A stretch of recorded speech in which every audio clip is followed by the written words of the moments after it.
Youth Congress അധ്യക്ഷ സ്ഥാനത്തേക്കുള്ള ചർച്ച സങ്കീർണമായി തുടരുകയാണ്. ഗ്രൂപ്പ് തിരിഞ്ഞ് തർക്കങ്ങൾ നടക്കുന്നു. അബിൻ വർക്കിക്കായി ചെന്നിത്തല രംഗത്തുണ്ട്. ബിനു ചുള്ളിയിലിനായി KC വേണുഗോപാലും KM അഭിജിത്തിനായി MK രാഘവനും കടുംപിടുത്തം പിടിക്കുന്നു. ജിൻഷാദ് ജിന്നാസിനെ പരിഗണിക്കണമെന്ന് ഷാഫി പറമ്പിലും ആവശ്യപ്പെട്ടു. വനിത വരണമെന്ന് ഒരു വിഭാഗം ആവശ്യപ്പെടുന്നു.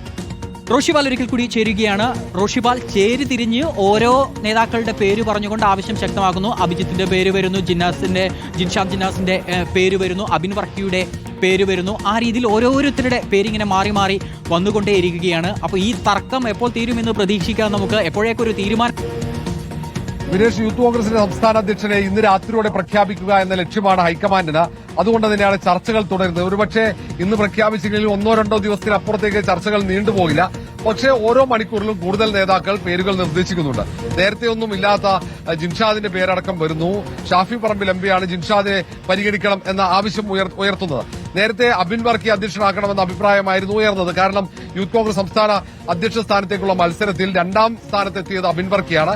അതുകൊണ്ട് 2ാം സ്ഥാനക്കാരന് അബിൻ വർക്കിയെ ചുമതല നൽകണം, അധ്യക്ഷ പദവിയിൽ നിയമിക്കണമെന്ന് ആവശ്യമായിരുന്നു. പക്ഷേ അബിൻ വർക്കിക്കെതിരെ ഒരു വിഭാഗം നേതാക്കൾ രംഗത്തെത്തി സാമുദായിക സമവാക്യം ഉയർത്തിക്കാട്ടി അബിൻ വർക്കിയെ പറ്റില്ലെന്ന് പറഞ്ഞു. അങ്ങനെയാണ് KM അഭിജിത്തിനെ കൂടി പരിഗണിക്കുന്നത്. നിലവിൽ A ഗ്രൂപ്പിനാണ് അധ്യക്ഷ പദവി ഉണ്ടായിരുന്നത്. അതുകൊണ്ട് തന്നെ A ഗ്രൂപ്പിന്റെ പ്രതിനിധിയായി വരണമെന്ന ആവശ്യമുയർന്നു. അങ്ങനെയെങ്കിൽ KM അഭിജിത്താണ് A ഗ്രൂപ്പിന്റെ പ്രതിനിധി എന്ന ഒരു വിഭാഗം ആവശ്യമുയർത്തുന്നു. അതിനൊപ്പം തന്നെ തിരുവനന്തപുരത്തുള്ള JS അഖിലിന്റെ പേരുണ്ട്, OJ ജനീഷിന്റെ പേരുണ്ട്. ഒപ്പം മറ്റൊന്ന് ബിനു ചുള്ളിയിലാണ്, ദേശീയ യൂത്ത് കോൺഗ്രസിന്റെ സെക്രട്ടറിയാണ്. ഇങ്ങനെ പല നേതാക്കൾ പലരുടെ പേരുകൾ പറയുന്നു. അതേസമയം വനിതകൾ വരട്ടെ വരാനുള്ള സാധ്യതയുണ്ടോ? വനിതകളെ പരിഗണിക്കാനുള്ള ഒരു സാധ്യത എത്രത്തോളം ഉണ്ട് റോഷിപാൽ? പ്രത്യേകിച്ച് കോൺഗ്രസ് എന്നുള്ള സംഘടന, യൂത്ത് കോൺഗ്രസ് ഒക്കെ തന്നെ ഒരു വലിയ സമ്മർദ്ദ ഘട്ടത്തിൽ നിൽക്കുന്ന ഒരു സമയമാണല്ലോ ഈ രാഹുൽ മാങ്കൂട്ടത്തിന്റെ ആരോപണങ്ങൾ ഉയർന്നു വരുന്നത്. അപ്പോൾ ഒരു വനിതയെ പരിഗണിക്കുക എന്നുള്ളൊരു ആശയത്തിലേക്ക് പോകാനുള്ള സാധ്യതകൾ എത്രത്തോളമുണ്ട്?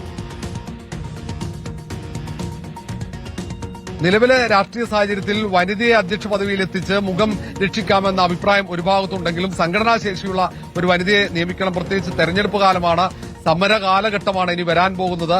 യൂത്ത് കോൺഗ്രസിനെ നയിക്കുന്നവർ നല്ല സംഘടനാ ശേഷിയുള്ള ആളായിരിക്കണം എന്ന അഭിപ്രായമാണ് മുതിർന്ന നേതാക്കൾക്കൊക്കെയുള്ളത്. കാരണം സംഘടനാ ശേഷിയില്ലാത്ത, കരുത്തനല്ലാത്ത ഒരു നേതാവ് വന്നാൽ സംഘടന ഉദ്ദേശിച്ച രീതിയിൽ മുന്നോട്ട് പോകില്ല.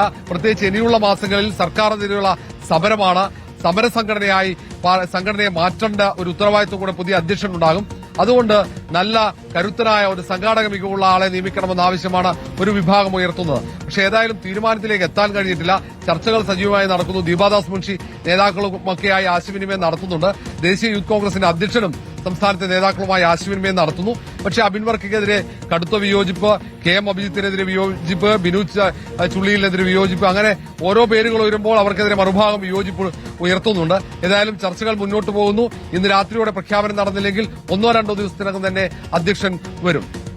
എല്ലാവർക്കും പിടിക്കുന്ന ഒരു പേര് തന്നെ വേണമല്ലോ. ആ രീതിയിലേക്ക് പോകുമ്പോൾ ഇനി ആരായിരിക്കും പുതിയ അധ്യക്ഷനെന്ന് നമുക്ക് ഈ ഒരു ഘട്ടത്തിൽ പ്രവചിക്കാനും കഴിയില്ല.